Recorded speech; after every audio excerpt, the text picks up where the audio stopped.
বন্ধুরা, এই কয়েকটি গেম আপনারা ভুলেও খেলবেন না। এই গেমগুলি এতটাই বিপজ্জনক যে গেমগুলিকে বিভিন্ন দেশে ব্যান করা হয়েছে। এমনও গেম রয়েছে যেগুলো খেলার পর আপনি মারা পর্যন্ত যেতে পারেন। এই গেমগুলিতে এমন কিছু কাহিনী এবং দৃশ্য রয়েছে যেগুলো দর্শকদের জন্য একেবারে উপযুক্ত নয়। অনেকে আবার বলাবলি করছে হোমস্টার কমব্যাক নামের এই গেমটি মানুষের সাথে প্রতারণা করছে। এই গেমটি নাকি মানুষকে 1 টাকাও দিবে না। আসলেই কি এই গেমটি মানুষের সাথে প্রতারণা করছে? এই গেমটি মানুষের সাথে বিশ্বাসঘাতকতা করছে বলে অনেকে গেমটি খেলতে বারণ করছে। আজকের এই ভিডিওতে আমরা এমন কিছু গেম দেখতে চলেছি যেগুলোকে বিভিন্ন দেশে ব্যান করা হয়েছে, আর আপনি ভুলেও এই 10টি গেম খেলতে যাবেন না। তো চ্যানেলটি সাবস্ক্রাইব করে বসে যান শেষ পর্যন্ত দেখার জন্য। Number 10, replay. 2006 সালে জাপানে এই গেমটি মুক্তি দেওয়া হয়। মুক্তি পাওয়ার পর পুরো পৃথিবীতে গেমটি নিয়ে চর্চা করা হয়, কারণ গেমটি অনেক বেশি যৌনতা প্রমোট করছিল। মানে গেমটি অনেক খোলামেলা ছিল। গেমটির মেল ক্যারেক্টারের নাম ছিল মিজিয়া কামুরা, যে কিনা ট্রেনে একটি মেয়েকে যৌন নিপীড়ন করে, যার ফলে মেয়েটি পুলিশকে রিপোর্ট করে দেয়। মেয়েটিকে পুলিশের কাছ থেকে যাওয়া ফেরাতে কামুরা মেয়েটির মা এবং বোনকে ধর্ষণ করে। গেমটিতে 2 রকমের এন্ডিং রয়েছে, তবে 2টি এন্ডিং এ ফিমেল ক্যারেক্টারগুলো মারা যায়। এরকম বাজে সেক্সুয়াল স্টোরির জন্য কয়েক বছর পর গেমটি সম্পূর্ণ নিষিদ্ধ ঘোষণা করা হয়। নাম্বার 9, ম্যানহান্ট 2। এটি হচ্ছে রকস্টার গেমের একটি অংশ। রকস্টার গেম অনেক ভালো ভালো গেম তৈরি করে থাকে। বিখ্যাত গেম ভাইস সিটি তৈরি করেছে রকস্টার গেম, আর বাচ্চা থেকে পুরো সবাই ভাইস সিটি গেম খেলেছে। তবে রকস্টার কোম্পানির গেমগুলোতে অনেক বেশি ভায়োলেন্স থাকে, যার মধ্যে একটি গেম হচ্ছে ম্যানহান্ট 2। এই গেমের মূল চরিত্রের নাম হচ্ছে ড্যানিয়েল এবং সে হচ্ছে অ্যামনেশিয়া রোগী। সে বন্দী অবস্থায় খুঁজে বের করার চেষ্টা করে যে সে আসলে কে। বন্দী অবস্থা থেকে মুক্তি পাওয়ার জন্য সে মানুষকে বিভিন্নভাবে মারতে থাকে। এইসব মারামারির দৃশ্য এতটাই ভয়ানক যে 2007 সালে মুক্তি পাওয়ার পর সাউথ কোরিয়া, কুয়েত, নিউজিল্যান্ড এবং সৌদি আরবে গেমটিকে ব্যান করে দেওয়া হয়। Number 8, grand theft auto. GTA game পুরো পৃথিবীতে অত্যন্ত বিখ্যাত, তবে এই গেমগুলো অনেক বেশি ভায়োলেন্ট এবং অনেক বেশি সেক্সুয়াল, আর কথায় কথায় মারামারি এই গেমের একটি বৈশিষ্ট্য। থাইল্যান্ডের একজন ট্যাক্সি ড্রাইভারের সাথে কথা কাটাকাটির জের ধরে সে যাত্রী তাকে জিটিএ স্টাইলে মারে, এমনকি সেই ট্যাক্সি ড্রাইভারকে হত্যা করে ফেলে। এরপর যখন তাকে জিজ্ঞাসাবাদ করা হয় তখন সে বলে জিটিএ গেম খেলে সে এমন কাজ করেছে। জিটিএ গেম খেলে খেলে তার এমনটা করতে মন চেয়েছে। এই কথা শুনে সাথে সাথে থাইল্যান্ড, মালয়েশিয়া, সৌদি আরব, জাপান এবং ব্রাজিলে এই গেমটিকে নিষিদ্ধ ঘোষণা করা হয়। তো আপনারা কারা কারা জিটিএ খেলেছেন কমেন্ট করে জানাবেন।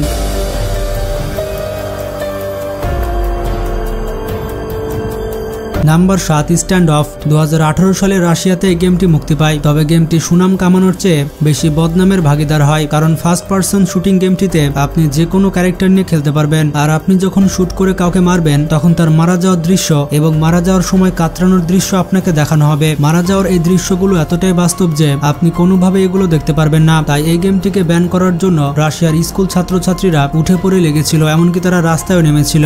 এই গেমটি বন্ধ করার জন্য তারা 10,000 জন মানুষের সাইন নিয়েছিল। অনেক চেষ্টা করার পর তারা এই গেমটিকে ব্যান করতে সক্ষম হয়।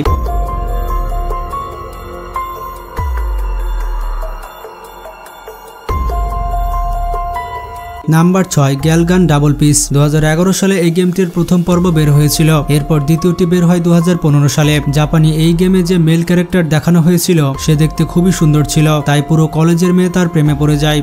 সব মেয়েরাই তাকে প্রপোজ করতে থাকে, সবাই তার কাছে আসতে চায়, কিন্তু সব থেকে সুন্দর মেয়েটিকে গার্লফ্রেন্ড হিসেবে চায় ওই মেল ক্যারেক্টারটি। আর এই কারণে তার কাছে যে মেয়েগুলো আসে তাদের সবাইকে সে স্ক্যান করে, তাদের সবাইকে স্ক্যান করে দেখতে থাকে যে কে বেশি সুন্দরী। আর এটি খুবই কুরুচিপূর্ণ ব্যাপার। অতিরিক্ত সেক্সুয়ালিটির কারণে এই গেমটিকে বর্তমানে পুরো পৃথিবীতে ব্যান করা হয়েছে।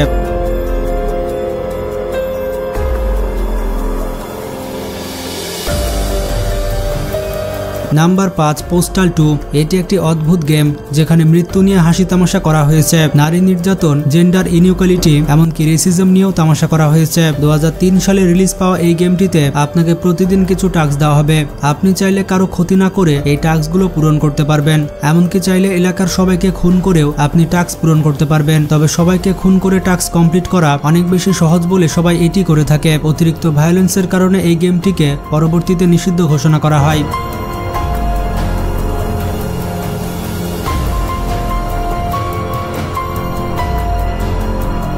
Number 4, hatred. 2015 সালে এই গেমটি রিলিজ পায়, তবে 14 সালে যখন ট্রেলার রিলিজ পায় তখন গেমটি নিয়ে অনেক বেশি কন্ট্রোভার্সি করা হয়। আসলে গেমটিতে কোনো কারণ ছাড়াই হাজার হাজার মানুষকে খুন করা হয়। এই গেমটির মূল মিশন হচ্ছে যত বেশি মানুষকে খুন করা যায়, এটাই হচ্ছে গেমটির একমাত্র উদ্দেশ্য।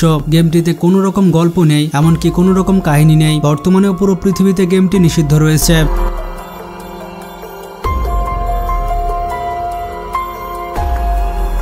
Number 3 custard revenge. এবার যে গেমটি নিয়ে কথা বলতে যাচ্ছে এই গেমটি খুবই পুরনো একটি গেম। অবাক করা বিষয়টি হচ্ছে 1982 সালের একটি গেমে এত বেশি সেক্সুয়ালিটি থাকবে এটা কেউ ভেবেছিল না। এই গেমটির মূল ক্যারেক্টার হচ্ছে কাস্টার, যার দিকে বিভিন্ন সময় বিভিন্ন জিনিস ছুড়ে দেওয়া হয়। এই বাধাগুলোকে পাশ কাটিয়ে তাকে এগিয়ে যেতে হয়। কি পাওয়ার জন্য তাকে এগিয়ে যেতে হয় জানেন? এটি শুনে আপনিও অবাক হয়ে যাবেন। একজন নারীর সাথে যৌন মিলন করার জন্য। এই গেমটির স্টোরি লাইন এতটাই বাজে এবং লজ্জাজনক যে আপনি এটি না দেখলে বুঝতেই পারবেন না।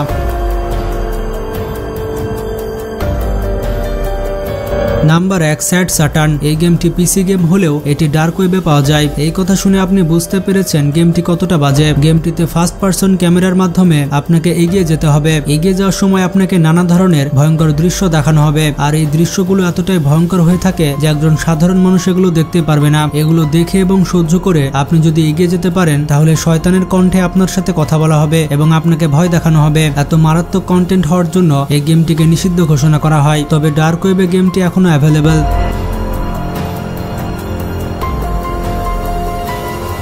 তো আপনারা দেখতে পেলেন এই প্রত্যেকটি গেম কি কারণে ব্যান হয়েছে। আর এই গেমগুলো ব্যান হওয়ারই দরকার, কারণ গেমগুলো খেলে আপনি ভালো কিছুই পাবেন না। বর্তমানে অনেক গেম বের হয়েছে যেগুলো খেলে নাকি টাকা ইনকাম করা যায়, তবে বেশিরভাগ এমন গেমই কিন্তু ফ্রড হয়ে থাকে। সবসময় একটা কথা মনে রাখবেন, শর্টকাটে কখনো বড়লোক হওয়া যায় না। আপনাকে পরিশ্রম করে বড়লোক হতে হবে, তবে সেটা তাড়াহুড়া করে নয়। তো এর মধ্যে কোন গেমটি আপনি খেলেছেন কমেন্ট করে জানাবেন। ভিডিওটি ভালো লাগলে বেশি বেশি শেয়ার করতে পারেন। ভালো থাকবেন, টেক কেয়ার।